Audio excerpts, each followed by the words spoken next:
Okay so NEET 2021 में जो question number 18 आ गया, तो ये लास्ट क्वेश्चन होगा आपका क्लास 11 के सिलेबस से रिलेटेड। क्वेश्चन जो है ये कह रहा है, a uniform road of length 200 centimetre and mass 500 gram is balance on a wedge place at 40 centimetre mark. A mass of 2 kg is suspended from the rod at 20 centimeter and another unknown mass m is suspended from the rod at 160 centimeter mark as on figure. Find the value of am such that the road is in equilibrium. ठीक है, इस term को थोड़ा सा ध्यान रखिएगा, equilibrium. तो ये जो क्वेश्चन है chapter number 7 system of particle and rotational motion से रिलेटेड है. ये क्वेश्चन बहुत इजी एंड बहुत ही ज़्यादा इंटरेस्टिंग क्वेश्चन है. इवन ये मोस्ट इंपॉर्टेंट क्वेश्चन की कैटेगरी में काउंट होगा. रीज़न ये है क्योंकि ये क्वेश्चन इससे पहले AIPMT एंड नीट में भी ये क्वेश्चन बहुत बार पूछा जा चुका है. 2022 का एग्ज़ाम जो CBSE का एग्ज़ाम बच्चे दिए है, वो थोड़ा सा ध्यान रखिएगा. ये वाला टॉपिक आपके सिलेबस से आउट ऑफ सिलेबस था, है ना. क्योंकि ये आपका रोटेशनल इक्विलिब्रियम में काउंट हो रहा था, तो CBSE में 2023 में ये वाला क्वेश्चन नहीं पूछा गया है कोई. एंड इवन 2022 में भी इसको मेंशन नहीं किया गया था. तो ये बट ये टॉपिक एक बहुत इंटरेस्टिंग टॉपिक है. ठीक है, देखिए, मान लेते हैं एक रोड है. ठीक है, मैं आपको बताता हूँ कुछ क्या होता है. रोड को अगर आपको एक बैलेंस करना है, बैलेंसिंग पॉइंट आपको पता होना चाहिए. जैसे बचपन में हमने किसी रोड को बैलेंस किया होगा, तो उसको सेंटर पॉइंट से बैलेंस किया जाता है अगर उस रोड में इक्ली मास डिस्ट्रीब्यूट हो तो. ठीक है, बट एक हैमर है. ठीक है, अगर एक हैमर को आपको बैलेंस करना है, तो उस हैमर को बैलेंस करने के लिए आप अगर मिड में फिंगर लगाएंगे या फिर मिड पॉइंट से बैलेंस करने की कोशिश करेंगे, क्या वो बैलेंस हो जाएगा? नहीं, बिल्कुल भी नहीं. क्योंकि उसको बैलेंस करने के लिए आपको फिंगर थोड़ी आगे लगानी पड़ेगी, क्योंकि उसमें जो मास है वो ज़्यादा वाला पोर्शन वो आगे की तरफ शिफ्ट है ना. तो आपका बैलेंसिंग पॉइंट भी आगे शिफ्ट हो जाएगा. तो इसी तरह से ना ये क्वेश्चन बनाया गया है. ठीक है, इस क्वेश्चन में जैसे कि आपको डायग्राम में क्लियरली मेंशन है. ठीक है, क्वेश्चन कुछ इस तरह से है कि एक रोड है. ठीक है, ये आपको रोड टाइप की दिख भी रही होगी. इस रोड की जो आपको लेंथ गिवन है वो है आपकी 200 सेंटीमीटर. ठीक है, 200 सेंटीमीटर. और इस रोड का जो आपको मास दे रखा है वो दे रखा है 500 ग्राम. ओके, तो यहाँ पे हम कंसिडर कर लेते हैं 500 ग्राम. और ये इसका मिड पॉइंट हो गया. ठीक है, मिड पॉइंट का मतलब अगर इस रोड में मास नहीं होते तो ये इस रोड इस पॉइंट से बैलेंस हो जाती. इस पॉइंट को मैं कंसिडर कर लेता हूँ ए. ओके, और आपसे क्वेश्चन ये पूछा गया है कि इस रोड में दो मास लटकाए गए हैं, एक 2 kg और एक एम, और आपको फाइंड आउट करना है इस एम की वैल्यू. देखिए, ये जो क्वेश्चन है यहाँ पे जो हमने वर्ड मार्क किया है वो है इक्लिब्रियम. ये जो है इक्लिब्रियम टॉपिक से रिलेटेड क्वेश्चन है. ठीक है, इस क्वेश्चन को सोल्व करने के लिए आपको रोटेशनल इक्लिब्रियम के बारे में पता होना चाहिए. रोटेशनल इक्लिब्रियम का मतलब होता है आप किसी भी बॉडी में या किसी भी रोड में टॉर्क निकालिए, नेट टॉर्क, और नेट टॉर्क की वैल्यू पुट कर दीजिए 0. उसी को बोला जाता है रोटेशनल इक्विलिब्रियम. ओके, तो इस केस में भी हम लोग सारे टॉर्क निकालेंगे और सारे टॉर्क की वैल्यू को पुट कर लेंगे 0. ठीक है, सारे टॉर्क का सम जो होगा वो 0 पुट कर लेंगे. एक चीज़ ध्यान रखिए, इस क्वेश्चन में अगर कोई भी सारे टॉर्क एक साथ निकालोगे तो इसमें आंसर आपका कभी भी सही नहीं निकलने वाला है. इसमें इंडिविजुअली टॉर्क निकालने की कोशिश कीजिए. इंडिविजुअली टॉर्क निकालने का सिंपल मतलब ये है कि लाइक फर्स्ट केस बनाइए, जितने केसेस में बन रहे हैं उतने केस बना के टॉर्क निकाल लीजिए. जैसे मैं आपको दिखाता हूँ, मैं केस 1 बनाता हूँ सबसे पहले इसमें. तो केस 1 में मान के चलता हूँ एक ये रोड है. ठीक है, इस रोड को बैलेंस किया जा रहा है कुछ इस पॉइंट से. ठीक है, और मास लगाया गया है इस पॉइंट में, जिसकी वैल्यू आपको दे रखी है 2 kg. तो बाकी इस एम और इसके रोड के मास को इग्नोर करके चलिए, 500 और एम को इग्नोर करके चलिए. मान के चलिए रोड में सिर्फ एक ही मास लगा हुआ है 2 kg, और यहाँ से बैलेंस हो रही है. टॉर्क निकालने के लिए आपको दो चीज़ें पता होनी चाहिए. अगर आपको पता हो तो टॉर्क को बोला जाता है रोटेशनल फोर्स भी बोला जाता है.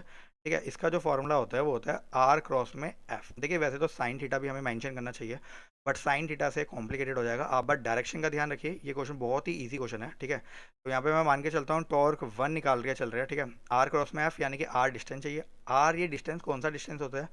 ये डिस्टेंस होता है जिस पॉइंट में मास लगाया गया है वहाँ से लेके जिस पॉइंट में इसे बैलेंस किया गया है वहाँ तक का डिस्टेंस. ठीक है, तो जैसा कि डायग्राम में आपको क्लियरली दिख रहा होगा, ये जो आपको डिस्टेंस दे रखा है ये आपको दे रखा है 20 सेंटीमीटर, और कंप्लीट डिस्टेंस इस पॉइंट से लेके यहाँ तक का आपको दे रखा है 40 सेंटीमीटर. तो आपको बैलेंसिंग पॉइंट से लेके जहाँ पे मास लगाया गया है वहाँ तक का डिस्टेंस आपको मिल जाएगा 20 सेंटीमीटर. ओके, तो आपको जो डिस्टेंस मिला है उसकी वैल्यू कितनी हो गई है 20 सेंटीमीटर.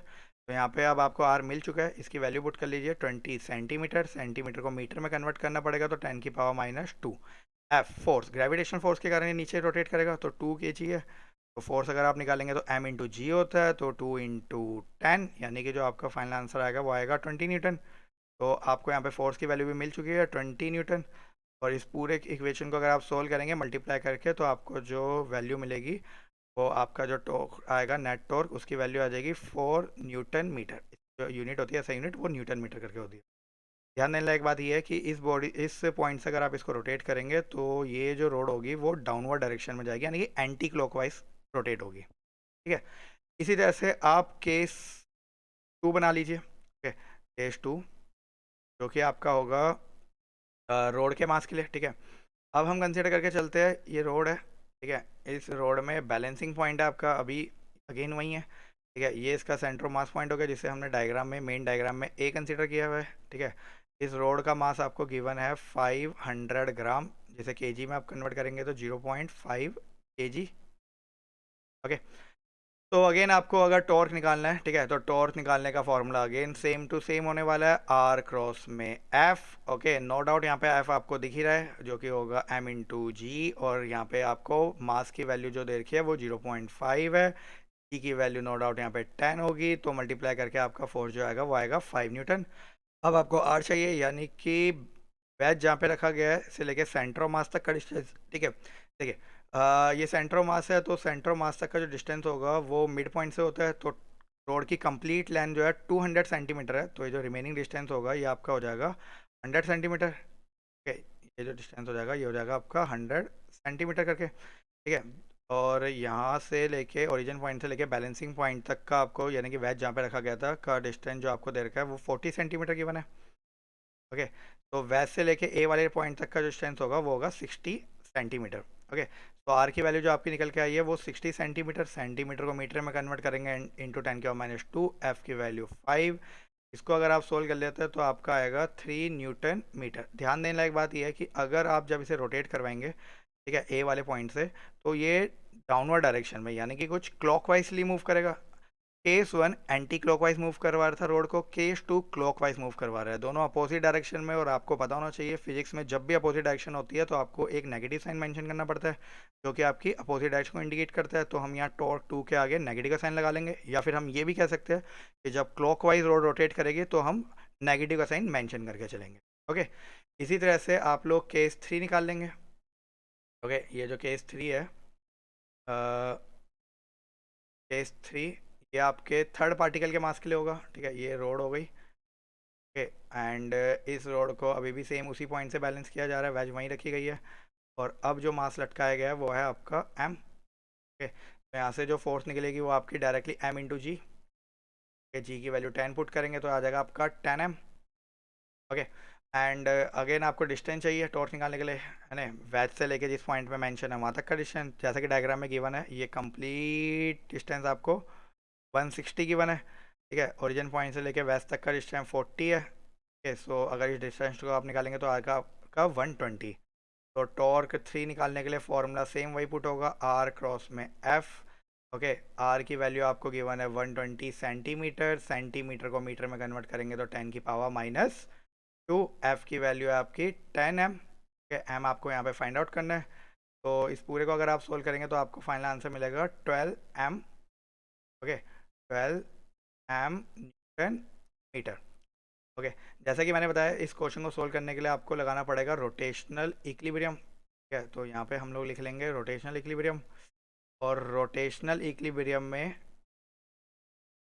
जो नेट टॉर्क होता है, नेट टॉर्क की वैल्यू आपकी होती है 0। ओके, नेट टॉर्क की 0 का मतलब torque 1 plus torque 2 plus torque 3, इनको अगर आप ऐड कर लेंगे तो फाइनल आंसर आपका आएगा 0। ठीक है, टॉर्क 1 की वैल्यू आप निकाल चुके हैं 4, टॉर्क 2 की वैल्यू -3, टॉर्क 3। देखिए टॉर्क 3 में भी अगर आप ध्यान से देखेंगे तो टॉर्क 3 में भी बॉडी क्लॉकवाइज रोटेट कर रही है, और क्लॉकवाइज में आपको साइन कंसिडर करना है माइनस का, तो हो जाएगा माइनस का 12 m इज इक्वल टू 0।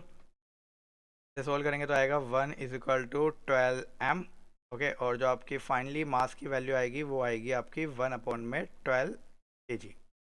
तो इस क्वेश्चन का जो फाइनल आंसर हो जाएगा वो हो जाएगा आपका option number 4, m is equal to 1/12 kg।